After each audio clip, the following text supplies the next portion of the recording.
വിവാഹ വാഗ്ദാനം നൽകി പീഡിപ്പിച്ചെന്ന പരാതിയിൽ CPM നേതാവിനെതിരെ കേസ്. റാന്നി സ്വദേശി അലൻ മാത്യുവിനെതിരെയാണ് പോലീസ് കേസെടുത്തിരിക്കുന്നത്. പരാതിക്കാരി ആത്മഹത്യാ ശ്രമത്തെ തുടർന്ന് ചികിത്സയിലാണ്. CPM റാന്നി ഏരിയ കമ്മിറ്റി അംഗമായ അലനെ സ്ഥാനത്തു നിന്ന് നീക്കിയതായി CPM അറിയിച്ചിട്ടുണ്ട്. DYFI മുൻ ബ്ലോക്ക് പ്രസിഡന്റാണ് അലൻ മാത്യു. പ്രവീൺ പുരുഷോത്തമനുണ്ട് കൂടുതൽ വിവരങ്ങളുമായി. പ്രവീൺ പുരുഷോത്തമൻ, എന്താണ് സംഭവിച്ചത്? ഗൗരവമുള്ള പരാതിയാണല്ലോ. ഈ പെൺകുട്ടി ആത്മഹത്യക്ക് ശ്രമിച്ചു എന്നറിയുന്നു. ഈ അലനെതിരെ പാർട്ടി നടപടിയെടുത്തോ? എന്താണ് കൂടുതൽ വിവരങ്ങൾ? അലനെ പോലീസ് കസ്റ്റഡിയിൽ എടുത്തിട്ടില്ലേ ഇതുവരെ? Good morning Arun. അലൻ മാത്യുവിനെതിരെ റാന്നി പോലീസാണ് കേസെടുത്തത്. പരാതിക്കിടയാക്കിയ സാഹചര്യം എന്നുള്ളത് 2025 ജൂൺ മാസത്തിന്റെ ഒടുവിൽ പല തവണയായി കോട്ടയം റെയിൽവേ സ്റ്റേഷനിൽ നിന്നും റാന്നിയിലേക്ക് വരുന്ന വഴി കാറിൽ വെച്ച് പീഡിപ്പിച്ചു. കോട്ടയത്ത് ജോലി കഴിഞ്ഞ് വരുന്ന വഴി ഈ യുവതിയെ റാന്നിയിലേക്ക് കൊണ്ടുവരുന്ന വഴി കാറിൽ വെച്ച് പീഡിപ്പിച്ചു എന്നാണ് പറയുന്നത്. അതിനുശേഷം പിന്നീട് 2025 ജൂണിന് ശേഷമുള്ള ദിവസങ്ങളിൽ കൊച്ചിയിൽ വെച്ചും അവിടെ ഒരു ഹോട്ടലിൽ വെച്ചും ഒപ്പം തന്നെ വാഗമണ്ണിലും പലതവണ പീഡിപ്പിച്ചു എന്നാണ് ഈ പരാതിയിൽ പറയുന്നത്.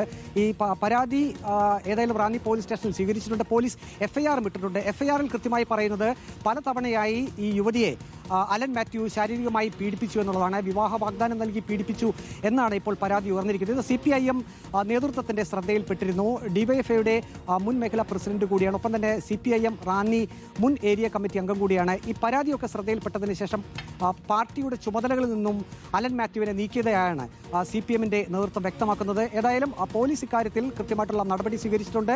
അലൻ മാത്യുവിനെതിരെ FIR ഇട്ട് ഇപ്പോൾ അന്വേഷണം നടത്തുന്നുമുണ്ട്. അറസ്റ്റ് ചെയ്തിട്ടില്ലല്ലോ അല്ലേ ഇതുവരെ? അതെന്താ അറസ്റ്റ് ചെയ്യാത്തത്?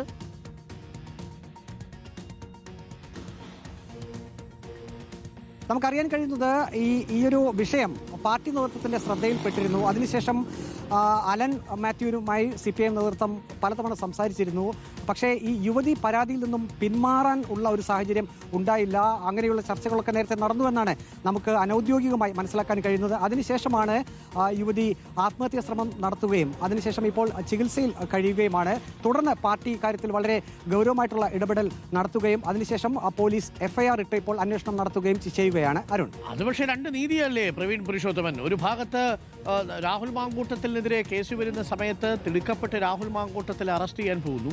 ഇപ്പോൾ വിവാഹ വാഗ്ദാനം നൽകി പീഡിപ്പിച്ച മറ്റൊരു പാർട്ടിയിലെ അംഗത്തിനെതിരെ ഏരിയ കമ്മിറ്റി അംഗം DYFI-യുടെ ബ്ലോക്ക് പ്രസിഡന്റായ ഒരു നേതാവിനെതിരെ കേസ് വരുന്ന സമയത്ത് അതേ ഊർജ്ജം പോലീസ് കാണിക്കുകയും ചെയ്യുന്നില്ല. ആൾക്കാർ തെറ്റിദ്ധരിക്കൂലേ?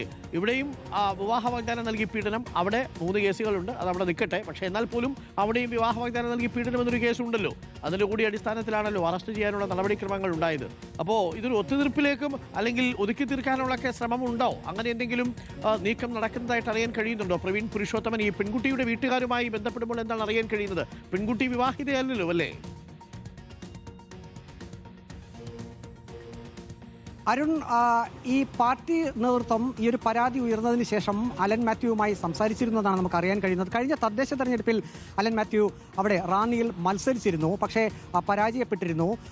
32 വയസ്സ് പ്രായമുള്ള ഈ യുവതിയുമായി പലതവണ ശാരീരിക ബന്ധത്തിൽ ഏർപ്പെട്ടു എന്ന് തന്നെയാണ് പോലീസിന്റെ FIR-ൽ കൃത്യമായി രേഖപ്പെടുത്തിയിരിക്കുന്നത്. അതിൽ വാചകങ്ങൾ പരിശോധിക്കുമ്പോൾ നമുക്ക് മനസ്സിലാക്കാൻ കഴിയുന്നുണ്ട്. പക്ഷേ ഈ യുവതിയുടെ ഒരു പരാതി എന്നുള്ളത് നമുക്ക് ഇപ്പോൾ അറിയാൻ കഴിയുന്നത് വേണ്ടത്ര ഗൗരവമായിട്ടുള്ള രീതിയിൽ പോലീസ് ഇക്കാര്യത്തിൽ ഒരു അന്വേഷണത്തിലേക്ക് പോയിട്ടില്ല എന്നുള്ളതാണ്. FIR ഏതായാലും ഇട്ടിട്ടുണ്ട്. ഈ പറയുന്ന രീതിയിലുള്ള പരാമർശങ്ങൾ ഒരിക്കലും പോലീസ് ചെയ്യാൻ പാടില്ല. പ്രത്യേകിച്ച് രാഹുൽ മാങ്കൂട്ടത്തിന്റെ വിഷയത്തിൽ വളരെ ഊർജ്ജസ്വലതയോടെ നീങ്ങുന്ന പോലീസ് ഇവിടെ അലന്റെ കാര്യത്തിൽ അലംഭാവം കാണിച്ചാൽ സ്വാഭാവികമായിട്ടും പ്രതികരണങ്ങൾ ഉണ്ടാവും. അങ്ങനെയല്ലല്ലോ ചെയ്യാൻ പാടുള്ളത്. എന്താണോ രാഹുൽ മാങ്കൂട്ടത്തിന്റെ കാര്യത്തിൽ പോലീസ് ചെയ്തത്, അത് അലൻ മാത്യുവിന്റെ കാര്യത്തിലും ഉണ്ടാവുക എന്നുള്ളതാണ്. ഒരു കാര്യത്തിന് 2 നീതി പാടില്ല എന്നുള്ളതാണ്. അലൻ മാത്യു പാർട്ടിയുടെ സ്ഥാനങ്ങളിൽ നിന്ന് നീക്കി എന്നുള്ളത് ശരി. പക്ഷേ നിയമപരമായ നടപടിക്രമങ്ങൾക്ക് വിധേയമാവുക. പാർട്ടി പ്രവർത്തകനായിരുന്നു എന്നുള്ളത് കൊണ്ട് ഏതെങ്കിലും തരത്തിൽ പോലീസ് ഒരു ദയയും അലൻ മാത്യുവിന് കൊടുക്കേണ്ടതില്ല എന്നുള്ളതാണ്. ആ പെൺകുട്ടി ഇപ്പോൾ ആത്മഹത്യാ ശ്രമം നടത്തി ആശുപത്രിയിൽ ചികിത്സയിലാണ് എന്നുള്ള വിവരം വരുന്നു. രാഹുൽ മാങ്കൂട്ടത്തിലുള്ളത് പോലെയുമല്ല.